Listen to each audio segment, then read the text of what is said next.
आज देवोत्थान एकादशी है। मान्यता है कि 4 महीने की निद्रा के बाद आज भगवान विष्णु जागते हैं और इसके साथ ही विवाह, गृह प्रवेश जैसे तमाम मांगलिक कार्यों की शुरुआत हो जाती है। देवोत्थान एकादशी पर वाराणसी में आस्था का सैलाब उमड़ा है। सुबह से ही श्रद्धालु गंगा स्नान के लिए पहुंच रहे हैं, अपने आराध्य को प्रसन्न करने के लिए पूजा पाठ कर रहे हैं, स्नान और ध्यान कर रहे हैं।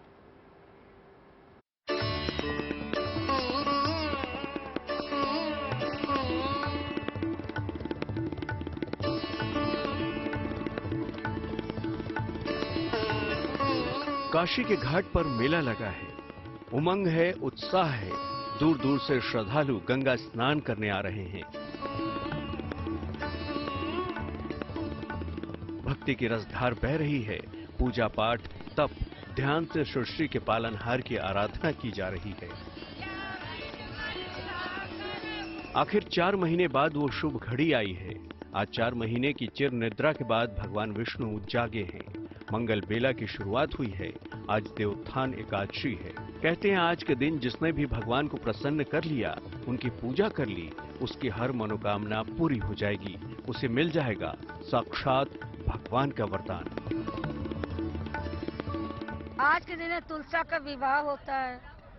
आदमी पूजा पाठ करता है, अपने बाल बच्चा परिवार के लिए, अपने सुहाग के लिए पूजा करता है।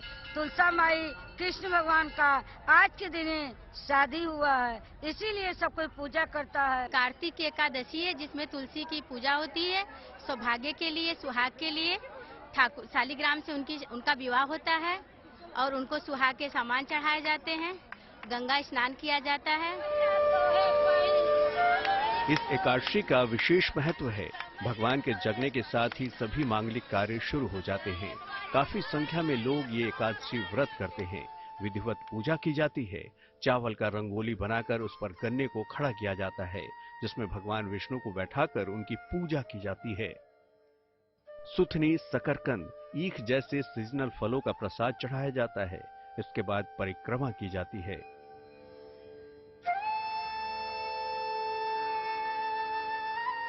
आंवला दान होता है, बोरसी दान होता है, उसमें सभी रहते हैं, फल रहते हैं, फूल रहते हैं और कंदा रहता है और गन्ना का मंडप बना के तुलसी विवाह किया जाता है, चुनरी ओढ़ाई जाती है उनको। देवोत्थानी एकादशी है और अयोध्या में विश्व प्रसिद्ध पंचकोसी परिक्रमा चल रही है। इस समय हम परिक्रमा मार्ग पर ही हैं और यहाँ पर लोग परिक्रमा कर रहे हैं, श्रद्धालु परिक्रमा कर रहे हैं। पंचकोसी परिक्रमा है और करीब 15 किलोमीटर की ये परिक्रमा होती है। जो रूट डाइवर्ट किया जाता है उससे करीब 17 किलोमीटर ये हो गया है। ज्यादातर लोग नंगे पैर ये परिक्रमा करते हैं और इसके पीछे यही है कि एक पग भी जब वो लेते हैं तो अपने जीवन के कष्टों से मुक्ति का एक रास्ता वो देखते हैं, ऐसी मान्यता है।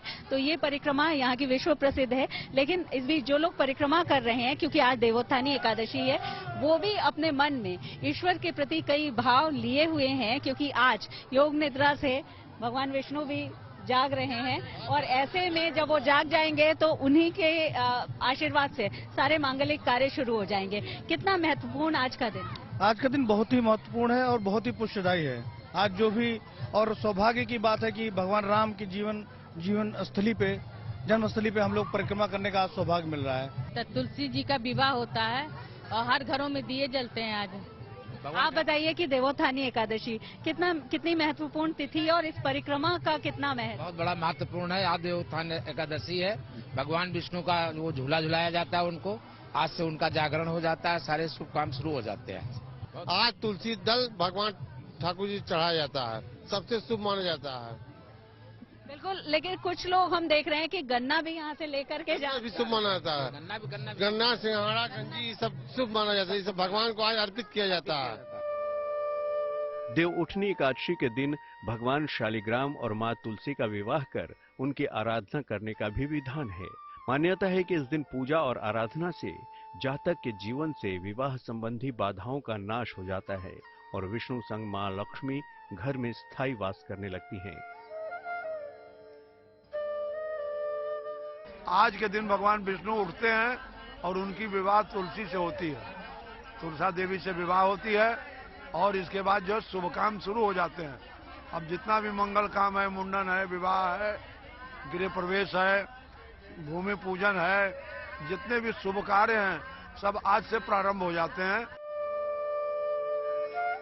भगवान श्री हरि के 4 महीने के विश्राम के दौरान हर तरह के मांगलिक कार्य रोक दिए गए थे, लेकिन सारी बाधाएं आज देवोत्थान एकादशी के दिन दूर हो गई हैं। हर तरह के मांगलिक कार्यों की आज से शुरुआत हो गई है। शिल्पी सेन के साथ bureau report, good news today.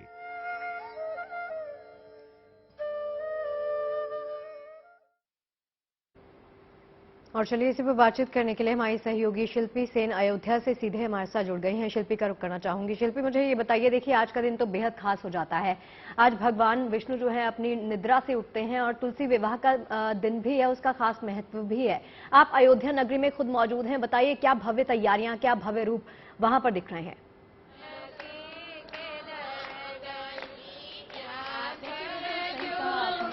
जिस तरह से भगवान विष्णु योग निद्रा से जागते हैं तो पूरा विश्व, जो लोग भी मानने वाले हैं उनके यहाँ आयोजन होता है। लोग व्रत भी रहते हैं और उसके बाद शालिग्राम और तुलसी जी का विवाह भी होता है घरों में। लेकिन हम लोग राम जन्मभूमि यानी अयोध्या नगरी में हैं और यहाँ का दृश्य आप देख पा रही हैं कि यहाँ जो भक्तमाल है वहाँ पर किस तरह से आयोजन हो रहा है। आप देख रहे हैं कि भजन चल रहा है और वो भजन भी ऐसा जिस राम नाम से सभी तर जाते हैं, उस राम नाम को यहाँ जपा जा रहा है। और हम कह सकते हैं कि राम नाम का रस जो लोग भी यहाँ आ रहे हैं उनके कानों में पड़ रहा है। तो ये एक बहुत बेहद खास यहाँ पर आयोजन है, क्योंकि परिक्रमा भी आपने देखी कि पंचकोसी परिक्रमा भी अयोध्या में देवोत्थानी एकादशी को ही होती है, वो भी चल रही है। लेकिन यहाँ किस तरह का आयोजन है इसमें हम बात करते हैं। यहाँ श्रीमद् भागवत, जिसको सुनने से ही जीवन के पाप कट जाते हैं, वो आज के दिन उसका बहुत विशेष महत्व है, क्योंकि देवोत्थानी एकादशी है। तो उसके लिए यहाँ पर पंडित अरविंद भारद्वाज जी आए हुए हैं। पहले हम इनसे जानते, आज देवोत्थानी एकादशी है, बहुत खास तिथि है अगर हम बात करें हिंदू धर्म के लिए। क्या महत्व इस तिथि का है और आम लोग इस तिथि से कैसे जुड़े? जैसे कि हम लोग ग्वालियर से भागवत धर्म गुरु परिवार सेवा समिति के साथ श्रीमद् भागवत कथा को करने आए हैं। तो हमारा भी उद्देश्य यही था कि अयोध्या जैसे धाम में एकादशी उद्यापन आदि समस्त नियम कर सकें। तो आज एकादशी उद्यापन भी है और महत्व इसका 10 इंद्रिय एक मन से भगवान श्री कृष्ण, भगवान श्री राम के गुणानुवादों का अनुसरण करना और भक्ति के प्रभाव से अपने जीवन को सफल बनाना। भक्ति के प्रभाव से जीवन को सफल बनाना, राम जानकी की वो अनुपम छवि जो अयोध्या में मंदिरों में दिखाई पड़ती है, यहाँ भी है भक्तमाल में भी, क्योंकि इसके दर्शन भी लोग इस अनुपम छवि के कर रहे हैं। राम जानकी का आशीर्वाद लोगों को मिलता रहे। लेकिन जो भक्त यहाँ पर आए हैं, क्योंकि देवोत्थानी एकादशी है, उसके लिए हम सुन रहे हैं कि सरयू जी और श्री राम पर भजन यहाँ पर गा रहे हैं।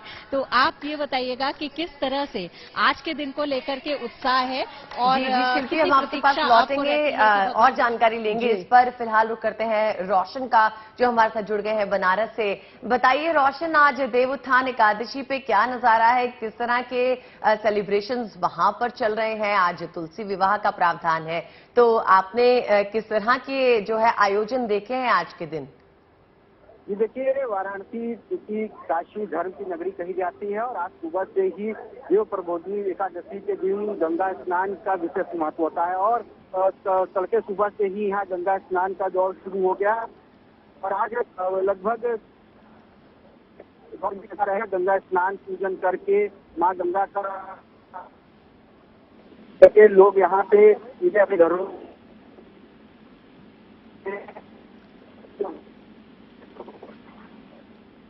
उनका विवाह। जी रोशन, आपके पास लौटेंगे, आपकी आवाज भी थोड़ी ब्रेक हो रही है।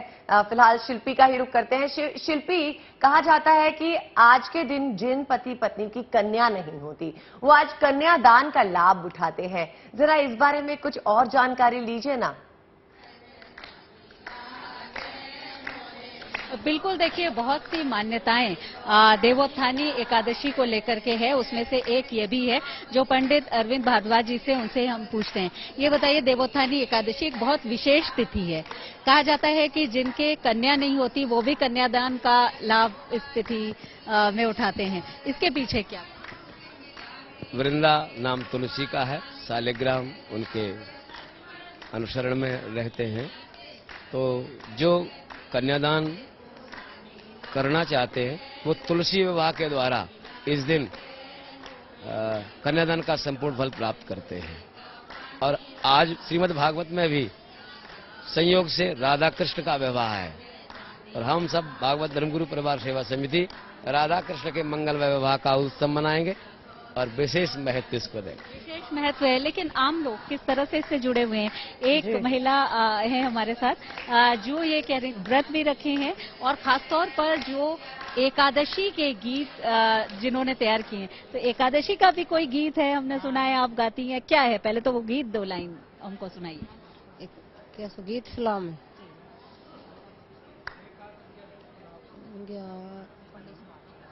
सुना।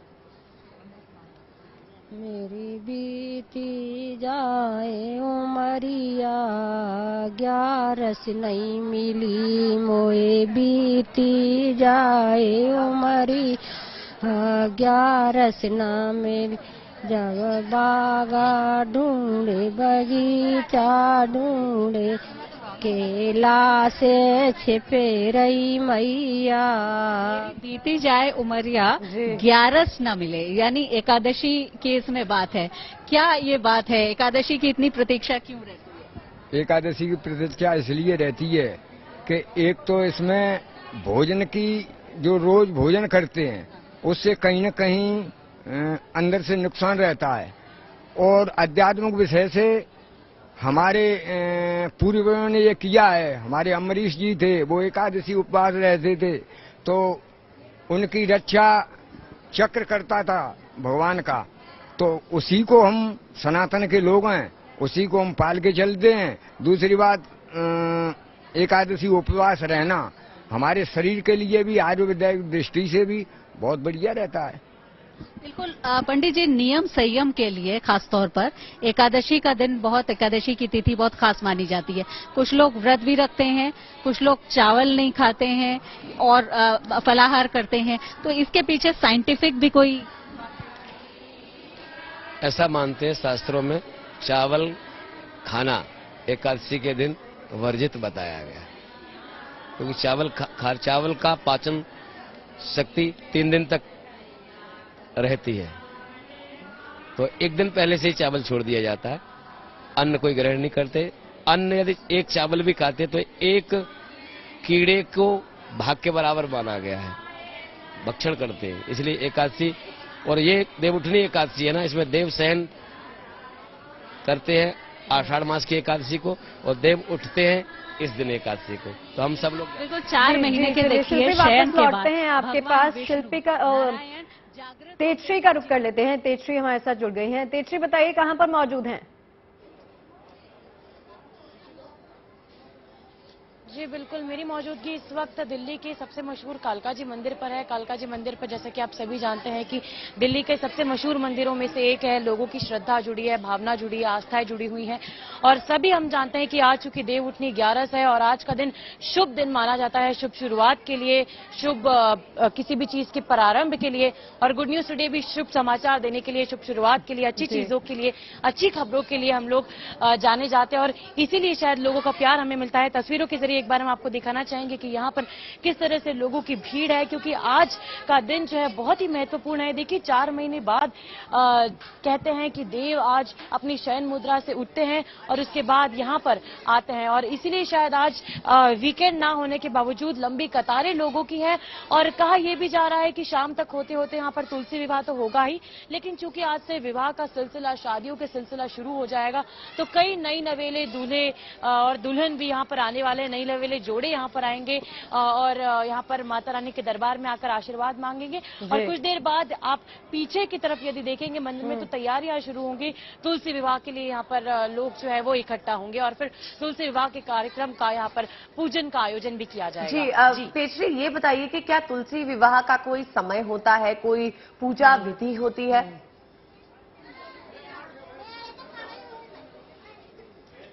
जी बिल्कुल, देखिए जब हमने यहाँ पर पुजारी जी से बात की तो उनका यही कहना था कि शाम के 4 से 5 बजे यहाँ पर जितनी भी जो हम कह सकते हैं उसके लिए रिचुअल्स होती हैं, परंपराएं होती हैं, वो शुरू हो जाती हैं। गन्ने का इसमें बड़ा खास महत्व होता है, तो इसीलिए यहाँ पर शिल्पी जब दिखा रही थी तो हमने देखा कि जब परिक्रमा लगा रहे थे लोग तब हाथों में गन्ना लिए हुए थे और तब भी जब ये विवाह होता है तब गन्नों का इस्तेमाल इस पूरे हम कह सकते हैं पूजा में किया जाता है। और अमूमन शाम के वक्त ये पूजा जो है, ये विवाह जो है ये करवाया जाता है। शाम के वक्त ये होगा तुलसी विवाह, 4 से 5 बजे का वक्त है। शिल्पी का रुख करना चाहूंगी। शिल्पी, तुलसी विवाह की बात भी कर रहे हैं। देखिए आज से तमाम मांगलिक कार्यों की शुरुआत हो जाएगी, जो हम बात लगातार कर रहे हैं। आज से ये पूछिए पंडित जी से कि जो लोग शादी करना चाहते हैं तो उनके लिए वक्त बताइए और मुहूर्त क्या रहने वाले हैं आज से मनचाहा वर प्राप्त करने के लिए। बिल्कुल, देखिए मांगलिक कार्यों की शुरुआत हो जाएगी और इसके बाद क्योंकि बहुत सारे जो विवाह या जो शुभ और आयोजन होते हैं वो इसके बाद शुरू हो जाते हैं मांगलिक कार्य, तो उनके लिए क्या मुहूर्त रहने वाला है, क्या कुछ रहने वाला है? विवाह शादियों के मुहूर्त देवउठनी एकादशी से प्रारंभ होते हैं। मकर संक्रांति को उत्तरायण आ जाते हैं, उससे शुभारंभ हो जाते हैं। एकादशी महारानी तुलसी विवाह से ही हमारे सबके विवाह संपन्न होने लगते हैं। अच्छा, तुलसी विवाह आपने बताया, कन्यादान वाली बात वो भी बेहद खास है और जो तुलसी का महत्व है हमारे घरों में वो तो हम जानते ही हैं, और विष्णु शालिग्राम जी और तुलसी का जो महत्व है तो कहीं ना कहीं उन जड़ों से जोड़ने का, एक अपने नियम संयम को बताने का भी एक मार्ग आज के दिन, आज की तिथि, आज के दिन में जो भक्तजन तुलसी और शालिग्राम जी की पूजा करते हैं और गन्ने आदि का पूजन करते हैं, सिंघाड़े का भोग लगाते हैं और देवताओं को उठा करके अपने विवाहों की ओर ले जाते हैं, मंगल कार्य सिद्ध होने लगते हैं। मंगल कार्य सिद्ध होने लगते हैं। लौटेंगे तो आज देवोत्थान एकादशी है और आपके पास लौटेंगे और आपको बता दें कि आज से सभी शुभ और मंगल कार्य शुरू होने वाले हैं। त्योहारों की रौनक खत्म हुई तो साथ ही देवोत्थान एकादशी से आज से शुभ और मांगलिक कार्यों की शुरुआत होने जा रही है।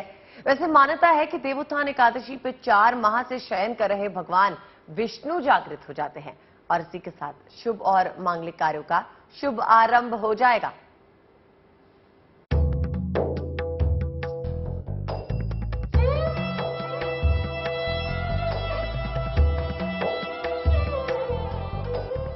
आज देवोत्थान एकादशी है। इसे 24 एकादशी में सबसे शुभ और मंगलकारी माना जाता है। दरअसल हिंदू धर्म में एकादशी का बहुत अधिक महत्व होता है। हर महीने में 2 बार एकादशी पड़ती है, कृष्ण पक्ष में और एक शुक्ल पक्ष में। साल में कुल 24 एकादशी पड़ती है। कार्तिक मास के शुक्ल पक्ष में पड़ने वाली एकादशी को देवउठानी एकादशी के नाम से भी जाना जाता है। इसे देवोत्थान एकादशी, देवउठानी 11, प्रबोधनी एकादशी के नामों से भी जाना जाता है। इस एकादशी को जगत के पालनकर्ता भगवान विष्णु 4 महीने की योग निद्रा से जागते हैं। देवउठानी एकादशी के दिन भगवान विष्णु की विशेष पूजा की जाती है और व्रत रखा जाता है। इस दिन भगवान विष्णु की पूजा करने और व्रत रखने से सभी मनोकामनाएं पूरी होती है। देवोत्थान एकादशी पर उपवास रखने का विशेष महत्व है। माना जाता है कि देवोत्थान एकादशी पर अगर आप उपवास रखते हैं, अगर आप पूजा उपासना करते हैं, ध्यान करते हैं, प्रार्थना करते हैं, तो इससे आपको मोक्ष की प्राप्ति होती है। देवोत्थान एकादशी साल में आने वाली 24 एकादशी में सबसे महत्वपूर्ण होती है। आज के दिन भगवान शालिग्राम और माता तुलसी का विवाह होता है। दरअसल कार्तिक मास के शुक्ल पक्ष की देवोत्थानी एकादशी के दिन श्री हरि विष्णु जागते हैं। भगवान विष्णु जब निद्रा में होते हैं तब हिंदू धर्म में होने वाले तमाम तरह के शुभ कार्यों पर 4 महीने की रोक लग जाती है। देवोत्थान एकादशी पर जगत के पालनहार की विशेष पूजा कर उन्हें नींद से जगाया जाता है और इस दिन चतुर्मास व्रत समाप्त होता है और सभी मांगलिक कार्य जैसे विवाह, मुंडन, जनेऊ, गृह प्रवेश, यज्ञ जैसे कार्य शुरू हो जाते हैं। ऐसा कहा जाता है कि कार्तिक मास में श्रीहरि जल में निवास करते हैं। जब देवता जगते हैं, भगवान विष्णु जगते हैं योग निद्रा से, तब कोई मांगलिक कार्य संपन्न हो पाता है, तब शुभ कार्यों की शुरुआत हो पाती है। देवताओं के जगने की वजह से या देवताओं का उत्थान होने की वजह से इसको देवोत्थान एकादशी कहा जाता है। देवोत्थानी एकादशी के दिन भक्तों को मनचाहा वरदान मिलता है। धार्मिक मान्यताओं के मुताबिक जिस मनोरथ का फल त्रिलोक में भी ना मिल सके, वो देवोत्थान एकादशी का व्रत कर प्राप्त किया जा सकता है। Bureau report, good news today. Pankaj, बताइए और दिखाइए क्या तस्वीरें आपके पीछे।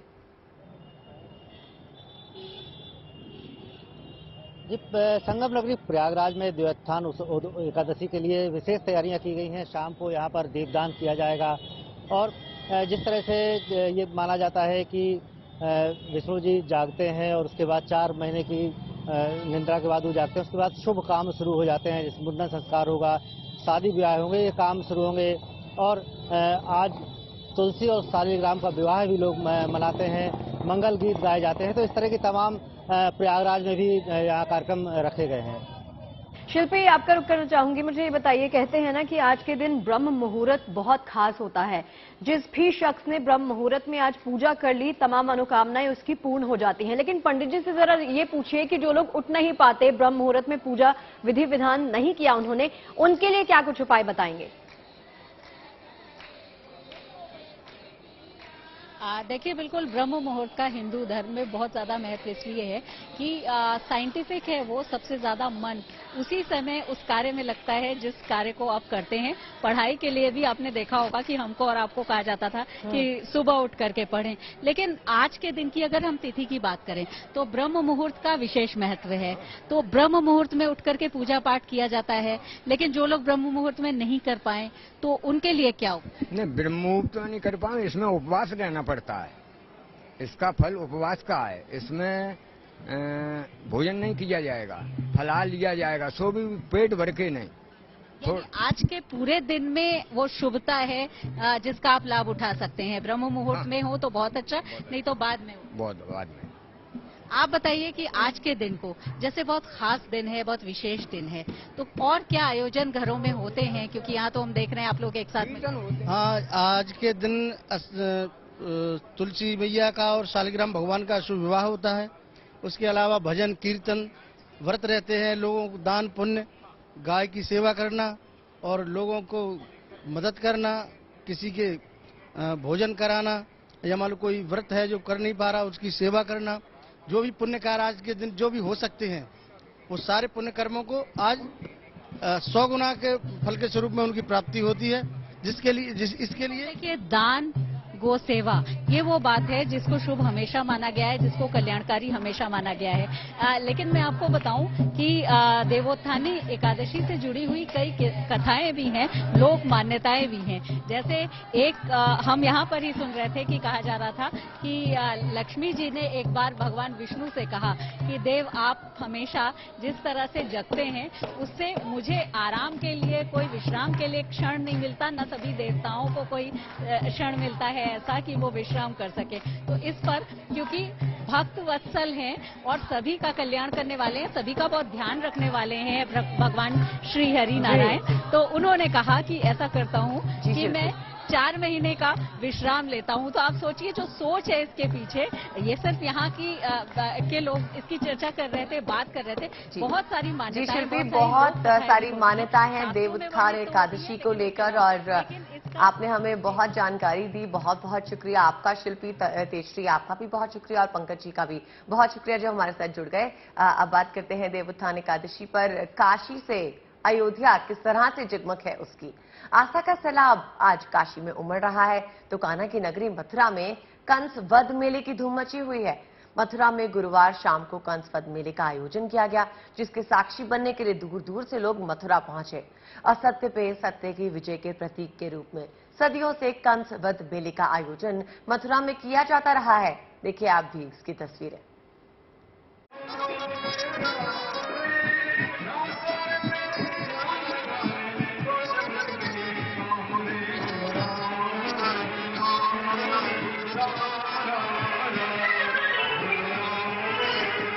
कान्हा की नगरी मथुरा में कंस मेले की धूमधाम से निकली राधे कृष्ण की सवारी।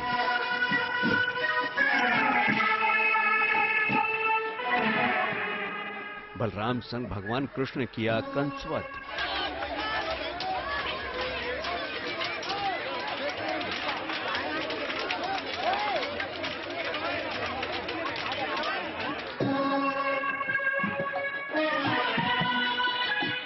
देवोत्थान एकादशी से पहले ही कान्हा की नगरी मथुरा जगमगा रही थी।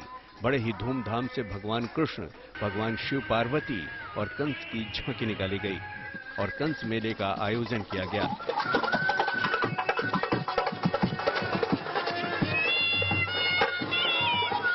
इस दौरान कलाकारों ने भजन पर नृत्य भी पेश किया।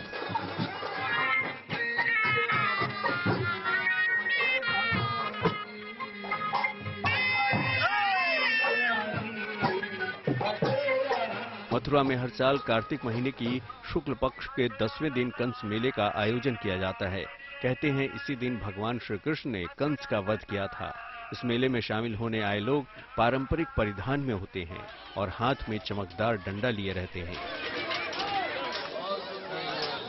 लोगों का मानना है कि भगवान कृष्ण ने डंडे से ही कंस का वध किया था, इसलिए ऐसा करने की परंपरा है।